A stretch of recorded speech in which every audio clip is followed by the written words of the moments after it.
Attorney Cecilio. Tama. Good afternoon, Your Honor. Sa tingin ko po dun sa tanong na bakit hindi kasama ang Chief Justice, kasi ang tingin ko ho dyan, yung mga gumawa ng Constitution, ayaw nila yung mag-succeed, yung hindi elected. So kung makikita ho natin, lahat elected po ito, no? Executive at saka ang legislative branches. Now, kung sinabi po ng Constitution that Congress shall provide for it, kahit po sino i-designate ng Kongreso, wala pong violation sa tingin ko ng Constitution dahil ipinaubaya po ng saligang batas sa Kongreso ang paggawa ng batas na ito. Yun lang po. Para po bang sinasabi ninyo na pwede po namin ilagay sa panukalang batas yung Chief Justice ngayon? Kung yun po ang desisyon ng Kongreso, wala po tayong magagawa dahil yun po ipinaubaya sa inyo ng saligang batas. Attorney Duca, last up po. Opo. Yung mismong ginawa po ng panukalang batas, ang gusto po niya sumulong na tayo sa TWG. Sige po. Thank you, Your Honor. Kung naalala ko po yung paghalukay ko sa mga bills, meron pong proposal dati si former Senator Lacson na the succession should be in accordance with the seniority of the senators pag naubos na sila yung members of the House. Hindi naman pa. Sorry for the term. Hindi naubos na po yung how do we put that? Anyway po, so yun ang kanya, yung seniority ng mga senators. Kung pwede po natin tingnan yun. Thank you po. Attorney Duca?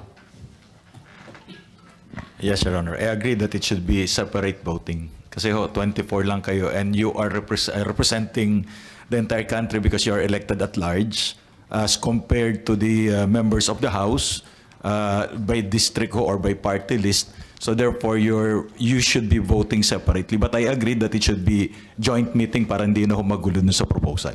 Attorney Duca? Yes, Your Honor. Thank you. A few thoughts lang ho. Una-una ho yung pagtawag ng convention, there are two ways. You get 2/3 vote or majority vote. In which case, in majority vote pang nakuha, you have to submit that to the people, ask the people whether or not you want a constitutional convention. Now, to my mind, okay lang ho yung convention provided the delegates would be elected and the true representatives of the people. Unlike the 1987 Constitution, as already pointed out, sila po ay appointed. Of course, that's for obvious reason dahil out of the circumstances of the times. So, and then as to the question of Senator Coco earlier, same phraseology ho eh. So kaya babalik ko tayo doon. And I think pupunta ho tayo sa Supreme Court as stated by Justice Ascuna for the interpretation of how the voting should be done. Same problem ho eh, kasi pareho lang ho ng wordings. But we have to remember that regardless of the proposals, the manner they are proposed, at the end of the day, it's the people who would decide.